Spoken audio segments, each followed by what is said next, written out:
Hello, welcome to Actual Spinster. My name is Anna Marie, and before I get into the video, there is a link in the description box to a GoFundMe to support Ala and her expanding family whilst they're stuck in Gaza, which, like, if you can check it out, I would be grateful. Today's video, sorry, I'm rolling up my sleeves, which it does feel kind of apt for the film and book, I guess. Today I'm going to talk about Frankenstein. I'm going to talk a bit about the novel, but mostly just about the film. Yeah, it's going to be a little chat, like, let's talk. And I'm speaking specifically about the Guillermo del Toro 2025 Frankenstein film that was released fairly recently, like this month. I should say that there will definitely be spoilers for both the book and the film, so if you don't want that, then this video isn't for you, but come back when you've like read and or watched them. I guess I thought that I would start by talking a little bit about like my history with the book itself, and also maybe sort of my history with Guillermo del Toro films as well. Because for me, I would say that I didn't particularly like the book. I found out yesterday that I read it for the first time in 2012, which is what, 13 years ago now? So I guess that was when I was like 17, 16. And that was obviously a long time ago. And like when I read it then, I gave it 2 stars and I really fairly much disliked it. Strange way to say that, but there we go. So, you know, because it had been so long, and there are definitely like a few books where like I've returned to them later on, having and reread them or read them all the way through and been like, no, actually this book is really good. So I wondered if that would happen with Frankenstein. So I actually decided that for this video I would reread it. I listened to it on audio, so I sped it up to like 1.52 speed, but I felt pretty much the same way as I did the first time I read it. So yeah, I just kind of feel like it's a novel that has ideas that are interesting, but the way that those ideas are like executed doesn't really interest me at all. And I just personally found Victor like a very boring, and like everybody is just too loquacious. Like there's just too much. They just go on and on and on, especially Victor, but also like every person who takes a turn to tell the story, including the creature, who I obviously am on the side of the creature. Maybe less so the book creature, but anyway. I just kind of felt like the most interesting part of the novel is the like epigraph, which is from Paradise Lost at the beginning. I did think, you know, I think some of it was obviously like purposeful in terms of like Victor's character and his like narcissism, and also kind of his charisma to some degree, although I actually think the film does a really good job of like externalizing that. But I don't think we're supposed to like be on Victor's side or anything, but I just felt like dulled by his constant whining, and I do think like it is sort of hilarious and very illustrative of his behavior, that, you know, when somebody's like gonna die for something that they didn't do, he's like, well, it was actually worse for me than her, you know, it was like more painful and worse for me, which, you know, is funny. And then also thinking back on it is kind of like dad behavior, I guess. So, you know, that's what it's supposed to be in some way. I just sort of feel like I should be much more on the side of this novel than I am, but in the end the experience of reading it has just never been very interesting or good to me, even though you know, I'm interested in it as like a literary historical document, and also like Mary Shelley, very fascinating as like a woman writing this story. To return, I guess, to more like Guillermo del Toro stuff, film stuff, I have watched a few of his films. I generally like them. I feel like I never like them as much as I sort of should, or like as I could if, like, when describing the premises or like the vibes. I do think they're beautifully made films. Like they clearly have this like incredible attention to detail, and the like textual complexity of the sets and the costumes and things like that are really solid. I will say, I think having recently watched Nosferatu the Vampire, the like 1979 one, and I thought that was like a beautifully made film, and I also thought it was beautifully shot. It made me realize that I think Guillermo del Toro makes beautiful films, but he doesn't shoot them beautifully. Like I never feel like the filming itself, the like setups of the shots, are particularly beautiful. That's, I guess, something that I think is maybe true about his filmmaking. And then for me, and then like I have watched, you know, I've watched Pan's Labyrinth, I've watched The Shape of Water, I've watched Crimson Peak, and obviously I've watched Frankenstein. And I do, yeah, I like the vibe of his films. I think probably of all of them, Pan's Labyrinth I think was probably the best. I have only watched that once. I'm definitely in for the like creature, feature, monster, human relationship stuff, which obviously is kind of perfect fodder for some of Frankenstein. I always feel like there's more potential than there is executed, again, which I guess is similar to how I feel about the novel. I guess it's kind of like, because I think he's quite like a commercial filmmaker, so even when he's like dabbling in like weirdness and like strange stuff, like with the fish in the shape of water. Like I kind of feel like it's like, actually I think it should be freakier. I think it would also mean that the depth of like exploration of things like disability would, for example, be more intensive and more like on point. And I think some people maybe have that criticism of Frankenstein specifically in terms of how the creature in Frankenstein is represented, but I love him, no notes.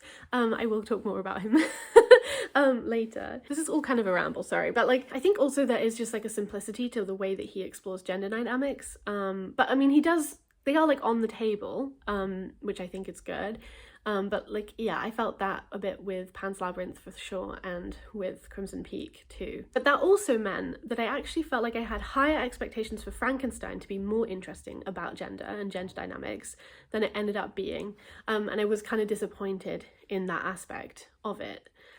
Which I do think is a shame. I just feel like it forgoes like much engagement with maternity itself or with like the way that women are like characterized, and instead it focuses much more on like fatherhood as this kind of overarching narrative, which I'm not really gonna get behind. So yeah, I thought I was gonna be like a hater about Jacob Elordi, partially because I really dislike that he has been cast in Wuthering Heights. Like I just think that sucks, but in the end I actually adored him as Creature. I thought he was so like beautiful and sweet, and like I loved how he moved, and yeah, how he held himself and his like body language, and just like I just loved him. Sorry, I loved him.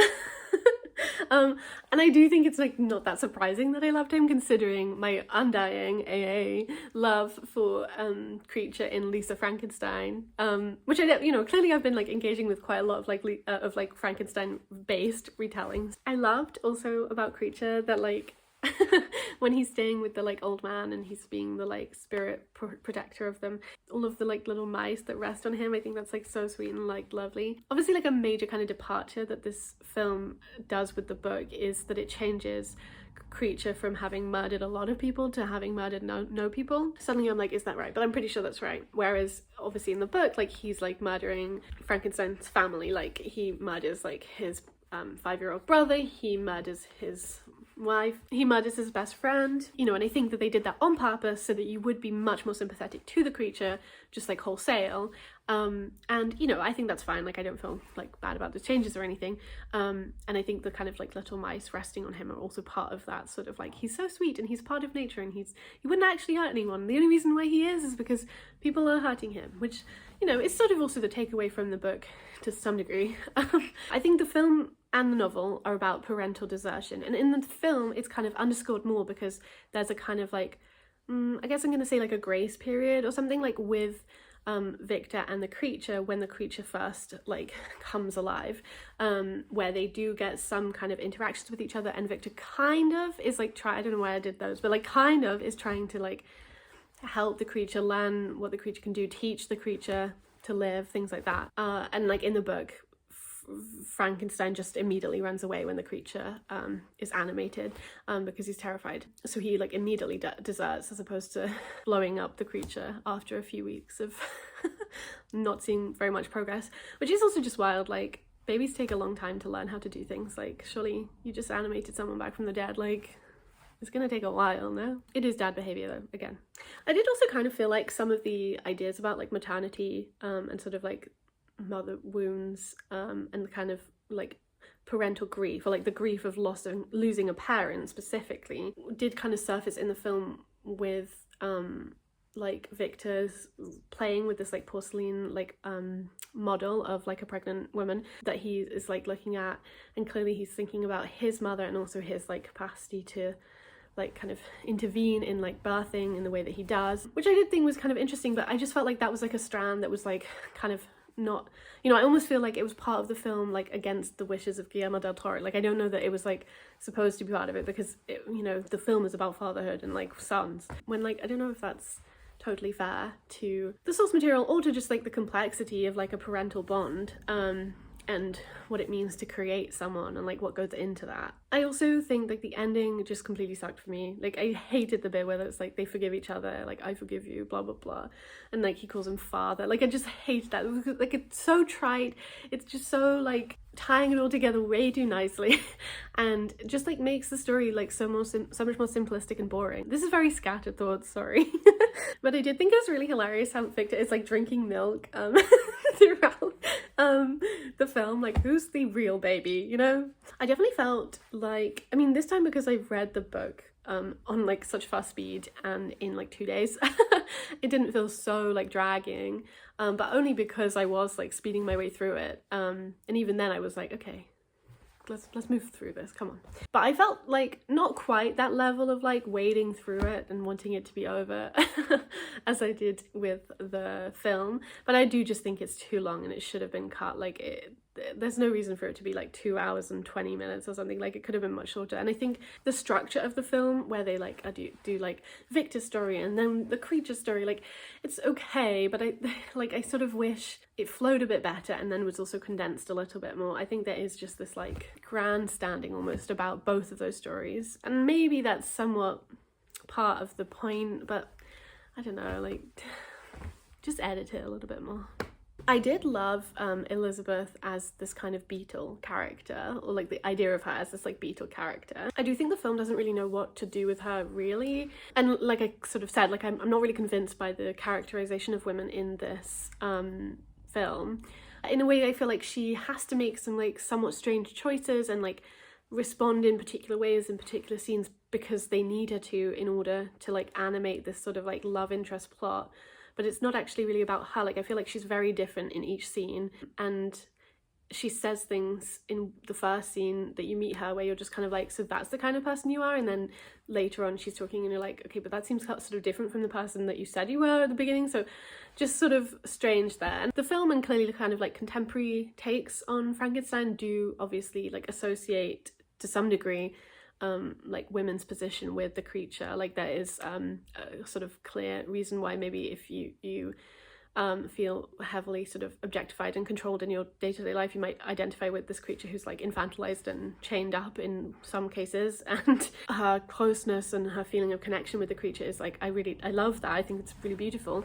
But I think it's like, yes, and like surely we need to like kind of develop that more, or think about that more, or explore those ideas a bit more interestingly, or like from a more like central perspective as opposed to putting it in like the periphery. I think it's okay to want adaptations to be like adaptations of books that are just like, this is what the book is in a film.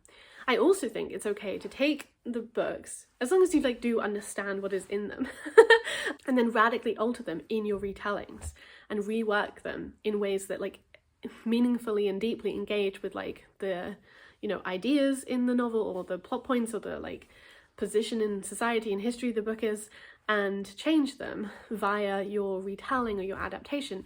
And I think it's a shame, you know, like I sort of like, what if the film, the main protagonist was Elizabeth, you know, like it could be so much more interesting. And it just starts to feel like we're still just telling the same stories over and over again, but we're kind of pretending that we're giving them new elements or new light, but you know, we aren't. I also think there's like a big dimension of Frankenstein that is like completely underexplored, which I will talk about I think later on, because I read like some like a chapter about it, and I feel like if we did return to that, if we did do more complex readings of the text to begin with, we could also then start telling more interesting retellings, adaptations, whatever. In terms of like other sort of Elizabeth related stuff, I did like love that there's this scene where she's like lying on the floor painting beetles, because she really is a freak about beetles, in this like really interesting kind of malachite patterned dress. And I do love her costumes, although I also sort of have a qualm against them, which is I do feel like they are part of her like ornamentation to the story, as opposed to being like really part of the like scientific discovery discovery narrative of kind of like engagement with the natural world and like changing it and being part of it and like getting in the dirt, you know, considering she is like associated with beetles and she wears green specifically. Nobody else I think does except from Victor once maybe. There's the way that I think like her clothing choices are like closing her off from deeper engagement in the world around her in a way that you know, like sure, position of women or whatever, but she's obviously like a weird woman. Like 1 week ago, before you meet her, she was in a convent. Like she's, you know, trying to kind of idiosyncratically live her life, and then instead of like allowing that to be represented in her wardrobe, and like I think they just kind of like re-emphasize it. And again, I don't think that's like a particularly imaginative or interesting take. I don't know if that made sense. I do think the scene where she meets the creature is really, really beautiful. I love how the creature and her both together kind of take away the things that do impact her like direct contact with the world. And like he takes off her gloves and things like that. But yeah, I don't mean that I think she should be less covered up, to be clear. I just think that the way that she has to then move in the world from the clothing that she wears massively like short circuits how deeply she can interact with the world. You know, she can take her beetles into her domestic space and paint them, but she couldn't go out and find the beetles and paint them in the world where they actually are from. The one other thing I guess I want to say kind of more about like Elizabeth, but also I guess this is about Mia Goth, because Mia Goth was cast not only as Elizabeth but also as Victor's mother, who dies, and I have to say I hate that. Like I just hate that. I always will. I hate that. It's one of the things I hated in the David Copperfield film as well. From watching like some of the interviews with Guillermo del Toro, like clearly like it was purposeful. It was like, haha, Victor's constantly searching for his mother, like a loser. But I still just don't like it, because I also just feel like the mother herself didn't have any character except from being the mother of Victor and dying in childbirth. Classic. And then Elizabeth's characterization also was kind of lacking and was mostly just like this love interest is the object of male desire, like nothing particularly new there either. So then it's just like reinforcing, you know, the fact that women play these particular roles for men as opposed to like allowing them to come out of them, or kind of knowingly pushing the boundaries of those relationships and dynamics. Especially also like she dies, right? The mother dies at the beginning and then Elizabeth also dies. And that just annoyed me so much. And like Victor kills Elizabeth too, which I also hate as well. I mean, that's fine as a choice in the plot, like, but it's just like you just like, so the only sort of two major women in this world die, both played by the same actress, and you know, it's just sort of like it's a big no hope for women moment, you know, like it's just so annoying. So yeah, I don't know, I really did expect it to be better on the gender dynamic stuff, because I just felt like even if it, again, it was like surface level or kind of a bit simplistic, I felt like it was present in a way in Pan's Labyrinth and in Crimson Peak, where I just thought that there would at least be some like attendance to that, but like I just felt like what they did decide to kind of like demonstrate was just like men are misogynistic. Okay. I guess now I'm going to talk about the costumes, because I do think that's probably one of the things I love the most about the film.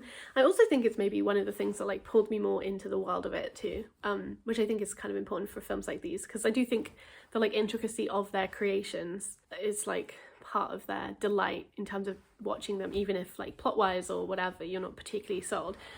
Because it's just supposed to be this like visual pleasure. But yeah, I was kind of shocked at myself too, because I actually loved like the menswear choices in this. I specifically loved like Victor Frankenstein's like outfits and costumes. I felt like they were actually really interesting, and I loved how they played with like particular kinds of styles. And when I was watching some of the behind the scenes stuff, they were talking about taking inspirations from people like Jimi Hendrix, David Bowie, that kind of thing. And I thought that was really interesting. And when I was rewatching parts of it, I did really feel like I noticed that, and like his kind of silhouettes and stuff, really fun. I love like the tartan trousers. Yeah, I think they had real fun with like Victor, and I feel like part of his costumes also really demonstrated the showmanship and the kind of like charisma that he has, because like in the book, the captain that he meets on the ship is clearly kind of taken with him, and he's sort of like, this man is like dying and frozen and emaciated, so I can't imagine how incredibly charismatic he would have been when he was well. And I think maybe Victor actually says that about himself too. And I feel like the way that they did the like masculine charisma of the dressing of like Oscar Isaac, I think really was like part of that, which I did like. And yeah, I think that's a great way to like externalize some of those sort of like fairly nebulous forces, like, what is charisma? Can you capture it? Not really. Like, it's in the moment. Yeah, I do really love Oscar Isaac. Like, I think he's great. So I did like him as Victor. Yeah, and now obviously I'm just going to talk more about Elizabeth, because she obviously does have the most sort of like beautiful clothing. I do think that this is also where one of the reasons why I think that you can tell that the film was made beautifully, but it wasn't like shot particularly well. So like, for example, when I was watching one of the behind the scenes and it was talking about the costumes, one of the, like the first dress that we meet Elizabeth in, they talked about it being inspired by x-rays, and some of the pictures and the like images that they showed in the like behind the scenes thing just showed the dress to be like incredible. And I was like, that is actually so cool, and it does really look like x-ray stuff, like really fascinating. But then when you see it appear on screen in the film, I feel like you kind of miss the like depth of that design. I felt like that was maybe a moment where it's like the beauty of the creation of the film is kind of lost in the film, in the actual like filming process of it, unfortunately. And they also talked about like Elizabeth's wardrobe being inspired by like the marble pages at the ends of books, because she like loves books and reading. So one of her dresses is like that, which I think is really beautiful. Like I said, there was the like malachite dress, so obviously again like rock formations. And also they did talk about like beetles and things being inspiration. I feel like that more came from like the colours than maybe some of the designs, but I might be wrong. And obviously she does wear a lot of like veiled things and just like translucent things over her clothing, you know, which like, yeah, I guess is the part that I feel the most kind of like hesitant about. And I guess I wish that the kind of like depth and detail to her clothing could have remained with those incredible patterns and like these really beautiful designs that could have been worn on like more plain clothing, like form wise, because that just seems like the kind of person that she would be like. But yeah, one of the scenes that I also loved was the scene where Victor is in his bath and he's like being frustrated, and then he has a eureka moment, but he literally has a eureka moment, and he gets out of his bath and he goes over to the mirror and he like looks at his spine in the mirror, and he's like is realizing and he's putting all the pieces together, you know. And I thought that was a really cool moment, because it also like really kind of underlined or like emphasized the sort of like, because there is this like squeamishness, like he's like completely naked and he goes up to this like corpse that he has and is like operating on and trying to animate on his table, and there is like I think a further squeamishness where it's like his like alive body is totally unclothed and like is next to this corpse. And I felt like that was really clever way to kind of think about like when does the body become a corpse, and also the proximity of like the body to death, and again like a kind of squeamishness and also like an enticement to that, and also just like how death is like really the same how a body is a body even when it's dead. Obviously that's not true because the processes that make it alive are stopped, but then obviously this film is about when that isn't the case, you know. And then I think also this film really does underline the fact that like surgeons are like wild, and like it was certainly in the past, like it was just like so much butchery and like cutting people up, and obviously there's a difference between cutting dead bodies to make another dead body to animate, but like, you know, it's not a time of you know, like incredible patient care in the healthcare system. It did interest me that in Crimson Peak and also in this, there is a like emphasis on the fact that like photography is a like developing like technological form. And I don't know that I have like a kind of thesis about that, but I thought that was kind of interesting that like it showed up in those two films. And obviously it's a film which is itself part of a process of like technological photographic development. And yeah, and then I guess I kind of thought like maybe part of this is like a way to tell a story about technological development, but like not just like from a kind of wider perspective, in the sense of like how, like for example, how they did the like makeup and stuff of the creature is itself a part of the technological development of filmmaking itself, and how like the creature looks so much different than other iterations. And like Frankenstein is such like a film, honestly, like obviously like one of the reasons why it's so like part of the sort of cultural imagination is because it's like so visual, and like the visual of the Boris Karloff film, particularly in the 1930s, like so much of it is just present. So when you're thinking about the development, the technological development of film, like it's part of the story of that, I think. I don't really know, I don't know.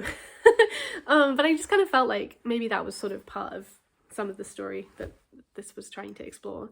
I think like dialogue wise, I felt like sometimes there was just like a sort of patness to the dialogue, which I didn't, you know, it was just a bit like, okay. I think one of the worst lines is probably like, some of what I tell you is fact, some of it is not, but all of it is true, which is just sort of so like over articulating it, and like it just made you feel a bit like the audience is not stupid, like why are you acting like they are? And I also, yeah, I felt like, I think I've kind of talked about this already really, but like I felt like when Victor and Elizabeth meet for the first time, I think their dialogue is really strange and sort of like off kilter and just like out of character for like later scenes, and just like sort of strangely intense but then not actually meaningful. I guess that's really it. I also was thinking about the film and the book, you know, as these descriptions of like masculine control, domination, like mastery over nature. It actually reminded me of this like particular review of a I think I actually have read this before on my channel, but it was about a different thing, and I'm gonna read it now because it really came to me strongly here, and I just felt like this is where I think like some of these things could have been explored more explicitly, or like, you know, we could have been antagonistic to these ideas about men and nature and their control over this world in a way that could have like really just been so much more fascinating and like innovative and new. Yeah, anyway, so this is like, so it's from a review of The Wild Places by Robert Macfarlane.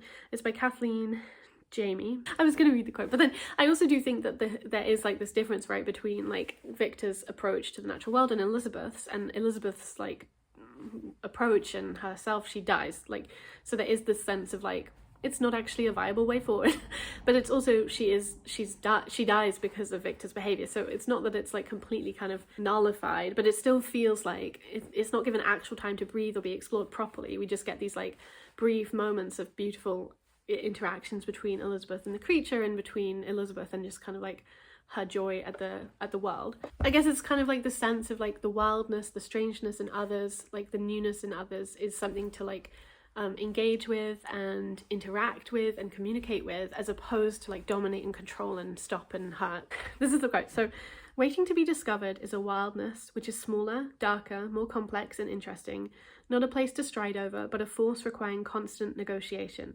A lifelong negotiation at that. To give birth is to be in a wild place, so as to struggle with pneumonia. If you can look down a grate, you can look down a microscope and marvel at the wildness of the processes of our own bodies, the wildness of disease. There is Ben Nevis, there is smallpox. One wild worth protecting, one worth eradicating. And in the end, we won't have to go out to find the wild, because the wild will come for us. I just feel like that's really like Elizabeth's kind of idea, and again, I wish the film had kind of explored that more. Like purposefully, obviously, it's like Victor's hubris is that he wants to create and to like dominate, but like without responsibility, which is like, of course, classic fatherhood. I think it's just like, you can kind of take away the idea at the end, because they like forgive each other, that like wildness is not something to be like overcome or fought against. Instead, we have to embrace it and like communicate and be on the same level and accept the wildness in everything and blah blah blah. But it's so, I mean, it's just so like perfunctory and like simplistic, and it doesn't really ring true with the stories that they've told of each other's behaviours. And then of course, because Elizabeth dies as well, it's like her kind of viewpoint and perspective is like totally eradicated also by the end. So I just feel like very unconvinced by that, because I also think that like in the end the focus is so much on fatherhood, like the idea is just like fatherhood itself is like recuperated and forgivable and like whatever, and I just think that dulls like the many meanings and explorations of the world in the book and the film, and also just in these ideas in general. Okay, I have like a few more things to talk about, but I will be quiet soon. I guess I wanted to like do a shout out to like, I think one of my favorite Frankenstein related things, which is this incredible talk, like, yeah, I guess aside from Lisa Frankenstein, but this is like a non-fictional thing, and it is about the novel to some degree, and it's this incredible talk. I believe it is also a chapter. I haven't read the chapter and I don't know how different it is. I imagine it maybe goes into slightly more detail than the talk. It's called Counterfactual Obstetrics, Mary Wollstonecraft's Frankenstein. And no, I didn't say that wrong. By a scholar called Damien Wolford Davies, and it's a creative critical, so it's like a sort of imagining of what Frankenstein as a text would be like if instead of being written by the daughter, Mary Shelley, it was written by the mother, Mary Wollstonecraft. Yeah, I think there's this like really incredible engagement with like pregnancy and birthing in it, and it's also just such a fascinating like thought experiment, and just like there's a real depth to it. I really recommend it as a talk. Like, it is very intense, especially at the beginning, because it describes Mary Wollstonecraft's like experience giving birth. Like, it's such an imaginative take And again, this is what I kind of mean by like radically kind of playing with these like source materials. Like, what if instead of like a Frankenstein adaptation that is just like Frankenstein, we could have done this, you know? Like, we could have done, what if Mary Wollstonecraft wrote Frankenstein and this is the film of that? Like, fascinating, you know, fascinating. And then I guess like the final aspect I wanted to talk about, which is something that I don't think people are talking about that much, although it clearly has been part of the like history of interpretation of Frankenstein, the novel, and like when it was a play and things like that, is the relationship between Frankenstein's monster and slavery. Because I think that's really interesting, and I also feel actually vaguely heartbroken by some of the things I learned about Mary Shelley and like her opinions. Which isn't to say like I didn't think she was going to be a racist, but I did think that she was like an abolitionist, which I thought meant that she wanted the like abolition of slavery. But really it seems like she was more in a kind of like ameliorist position where basically the idea is like you make things better, like slavery is better. You know, you like teach enslaved people and you like, I don't know, give them slightly better food, and then they'll be ready for freedom, because if you just free them now, they're gonna hurt you. So I kind of feel like it would be like really interesting, like why not an adaptation that grapples with this idea, because there's lots of sort of descriptions of the creature's body, the size, the skin color, the just like the sheer kind of like threat supposedly of it, and its kind of like inherent strength and brutality, all as being like illustrative of like racial stereotypes about enslaved people, and especially those who participated in like slave riots and rebellions. And there were quite a few kind of around the time that Frankenstein was being written. We also know that like Mary Shelley was reading various kind of accounts of these like explorers in various colonies and writing about their experience of either like slave revolts or just like enslaved people in general, and especially kind of focusing on and kind of like writing in a very charged and intensified manner about the violence of slaves who were revolting towards the like owner classes, who obviously were white, around them, and like the way that they like killed them basically. So the chapter I read for this kind of section that I guess I wanted to like bring in to the conversation was from the book Dangerous Bodies, Historicising the Gothic Corporeal by Mary Mulvey-Roberts, and the chapter title is Mary Shelley, Frankenstein and Slavery. I think it's kind of written slightly strangely, but having read it, I do feel like it's so present.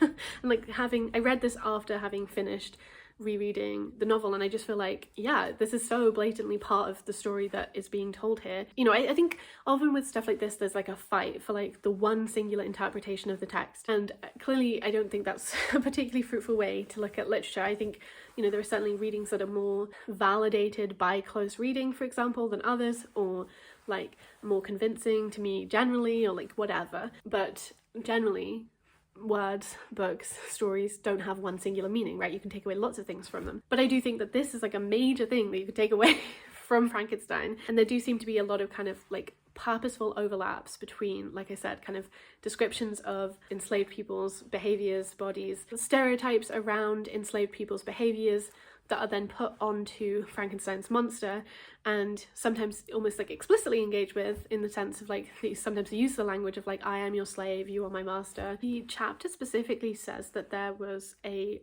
rebellion in 1816 in Barbados, and that was one of the catalysts for a debate in Britain about whether to emancipate slaves. Yeah, the chapter basically believes that Frankenstein can be read as a take on this ameliorist position, that like if enslaved people were freed, then there would just be like social anarchy and violence, and instead enslaved people have to be treated slightly better and have like education so as to be prepared for freedom. What was really fascinating to me is the fact that Frankenstein as a novel was used specifically in these debates. I'm going to read this section because it seems easier than me trying to summarize it. Okay.